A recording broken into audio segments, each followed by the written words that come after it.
Howdy ho, BCTVites. Welcome back to another edition of BCTV's weekly media roundup, 545 Live. I'm tonight's host, Roland Boyden. Now on deck tonight, we're going to get you footage from Leahy's trip to Brattleboro with a BDCC Sebeds announcement, as well as Red Clover Commons groundbreaking. Plus, we'll get you more on the Public Service Board's Entergy VY CPG hearings, including the Wyndham Regional Commission's input, and the town of Brattleboro wins second place in the nation for Best Arts and Crafts Town in America. All that and more, plus a robust weekend of calendar coverage. We'll do it all in 15 minutes, so stick with us right here on 545 Live.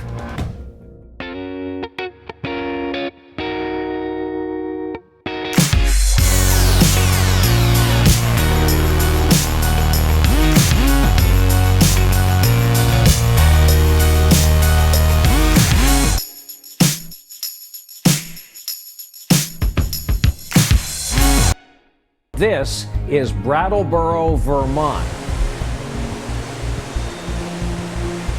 I'm on Flat Street here, and as you can see behind me here, the street is completely flooded. You have people up to their knees in water here, cars that are completely submerged.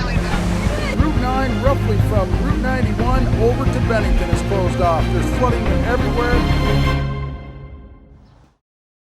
And with that, welcome back to this September 4th, 2015 edition of 545 Live. A look there at some footage from the Irene tropical storm floods in downtown Brattleboro and the surrounding region, as this past Saturday marked the 4th anniversary of that devastating storm on the state of Vermont. We've got a few stories about recovery still in process all around the region that we'll get to in just a second. Looking back now 4 years from that flood. All right, with that, into the headlines we go.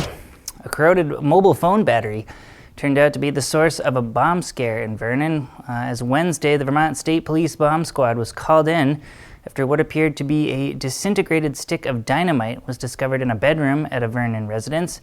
Now, squad experts were able to confirm the supposed dynamite stick was in fact a corroded battery after it was run through the squad's state-of-the-art bomb X-ray. And while a Bob Audette article in the Reformer yesterday reported that VSP officials actually left the battery for the homeowners to discard once it was determined that it was not explosive, they did urge residents never to attempt to move suspected explosives, especially ones that have begun to disintegrate, as even slight movements can trigger an explosion. Vernon Fire Department also responded to the scene, leaving the VSP bomb squad experts to comment that, quote, "We appreciate the assistance of the Vernon Fire Department and the Vermont State Police Bomb Squad in ensuring the safety of Vernon's residents." All right, with that, time to move on in the headlines here. And as promised, now talk about some of that happenings from earlier in the week, as Vermont's long-tenured Senator Patrick Leahy was in Brattleboro this week, in part to help break ground on Brattleboro's new Red Clover Commons affordable housing development, a long-awaited facility upgrade away from the hungry rivers of the Whetstone, something the Brattleboro Housing Partnership has been awaiting since Tropical Storm Irene trucked over 2 feet of water through the floodplain troubled properties of Melrose Terrace, now almost exactly 4 years ago, as we mentioned at the top of the show. Now, the nearly $16 million joint venture at Red Clover between the Brattleboro Housing Partnership and also the Burlington-based Housing organization Housing Vermont, also saw $5.5 million of their funding acquired through federal initiatives, including a significant Community Development Block Grant Disaster Recovery, you might know those by the call letters CDBG-DR, grant, thanks in large part to the efforts of Senator Leahy. Now, what we have here is an example of communities coming together to launch a way to replace Melrose Terrace. More than that, to give it new life to Canal Street. While the residents of Red Clover Commons have a new place to call home, I'm glad that the process will maintain the old site as an important asset. Thanks to Joe for getting that footage from the Red Clover Commons Affordable Housing groundbreaking ceremony with Senator Patrick Leahy, as well as many others. You can find that full video to stream at your leisure at BrattleboroTV.org and see it all this coming week. 2 clicks up the dial on our government and education sister channel, Channel 10.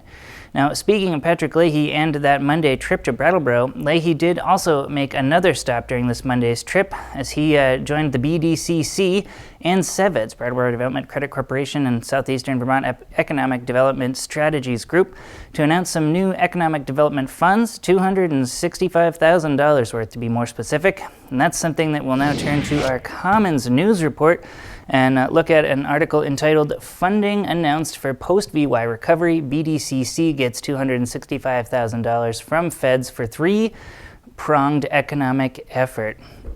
Now, according to this article, this money that is coming in has this quote attached to it right in the article. This is, quote, cash that will help launch an accelerator designed to assist entrepreneurs, a study to boost the region's green building industry, and a regional planning effort linking officials in Windham County with their neighbors in Massachusetts and New Hampshire. With Secretary of Vermont Agency of Commerce and Community Development Pat Moulton taking some time at the podium Monday to say, quote, these are the kinds of grants that help make great things happen in the region.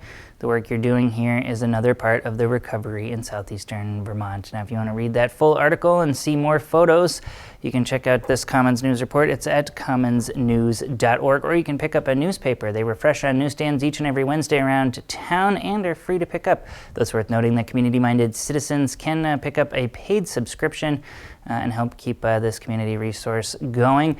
Thanks also, as we look at some of these photos, to the BDCC and SEVEDS for posting some of those high-quality photos on their Facebook page as well. Get a flavor for the event. Now, speaking of the Commons, they also have an article on the progress of the Townsend Dam as Hydroelectric promises to bring new electricity to the region, something that the latest addition to our 545 Live news team, Patrick Sarson, has been working on in conjunction with some voiceover that we recorded earlier in the studio and some footage courtesy of hardworking volunteer Russ Graybeck. He's put it all together into a special report. Let's take a look. Steady progress has been made on the two hydroelectric stations in Windham County, with developers hoping to be operational by fall. Eagle Creek Renewable Energy, the company responsible for the build, is working closely with the Army Corps of Engineers, who say they've enjoyed a good working relationship with Eagle Creek. Operation Division's chief for the New England region, Frank Fidel, quoted by Commons reporter Mike Fair, says that, quote, we have to make sure the work is done consistently and with good quality, and thus far we've been pleased with the quality of the work. The projects have been plagued with setbacks, however, but Eagle Creek's Chief Executive Officer Bud Cherry is now confident the project will come together very quickly, pointing to the quality of pre-existing infrastructure within the dams, as well as the fact that most of the equipment required for the work has already arrived. The Corps of Engineers have stated that recreational activities will not be affected by construction at either of the locations. As promised, next on our teaser from earlier at the top of the show, we were talking about crafts. And with that, we'll move on here. Now, in conjunction with American Craft Week, which is hosted in Charlotte, North Carolina, festival organizers announced this week the winners of their month-long online competition to select the nation's top towns for craft lovers. And Brattleboro, Vermont was selected number 2 as a town for craft lovers. That's number 2 across the entire nation, just behind St. Petersburg, Florida, but ahead of venerable craft cities like Asheville, North Carolina, and Santa Fe, New Mexico. A big win for a town on the smaller side, nestled up here in the Green Mountains, and one that area crafties hope will attract more arts and craft lovers to the region. All right, with that, time to move on in the headlines here. Now, we reported last week on the state's filing to overturn a nuclear regulatory ruling that would allow Entergy Nuclear to use monies from the Vermont Yankee Decommissioning Fund to finance transfers of spent fuel and management of that spent fuel while they await reimbursement from the feds in the form of a standard issue Department of Energy lawsuit. Now, that's a petition on the state's part that the Atomic Safety and Licensing Board granted this week, despite of the protests from the NRC, with the ASLB writing in their findings that, quote, the commission has never instructed its licensing boards to ignore reality. Now, this all comes as Entergy seeks a certificate of public good renewal for the Vermont Yankees plant and its decommissioning plans from the state's Public Service Board. And with hearings underway for that CPG renewal, local planning agency, the Windham Regional Commission, added their testimony before the board, urging Entergy to continue to review the possibility of moving spent fuel off-site rather than keep it stored on plant property in Vernon. And while Entergy officials did tell the PSB they would review the Windham Regional's testimony, previous filings from the VY owners have stated that off-site storage has already been ruled out, with testimony before the Service Board last summer from Entergy Nuclear Operations Senior Project Manager George Thomas saying, quote, "There are no off-site storage options available at this time or that are likely to be licensed and constructed within the time frame that would allow Entergy VY to move all of its spent fuel out of the spent fuel pool by 2020 as it now plans." All right, we're going to keep you updated as we learn more about the CPG process for VY as it heads into its next phase, and that state of Vermont Attorney General filing about how those decommissioning funds get spent as well.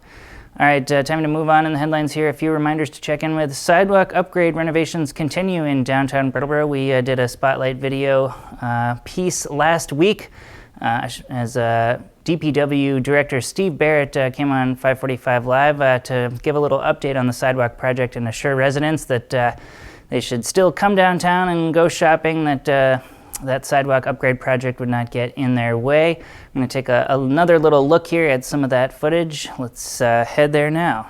The pedestrians seem to be working with us quite fine also. It doesn't seem to be holding anything up.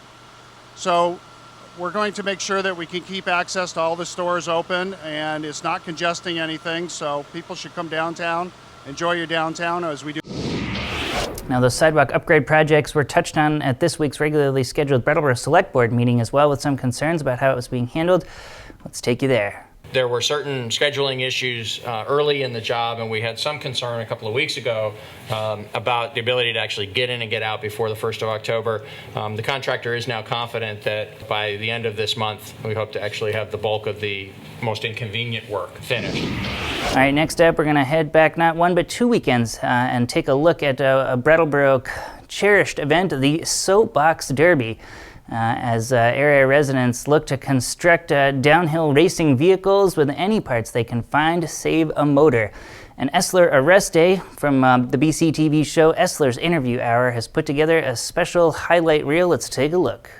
This is the 7th annual Corn Goose Soapbox Derby. So people build cars that are gravity powered, so no motors, and they push them to the top of this hill, and if they have the cojones, they jump in them and ride down.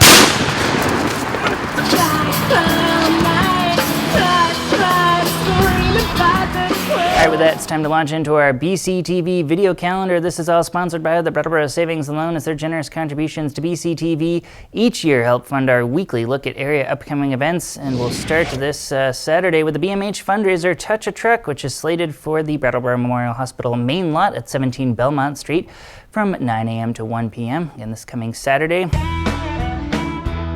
Join your friends Saturday from 9 till 1. Experience up to 40 vehicles, meet the drivers of these common and not so common rigs.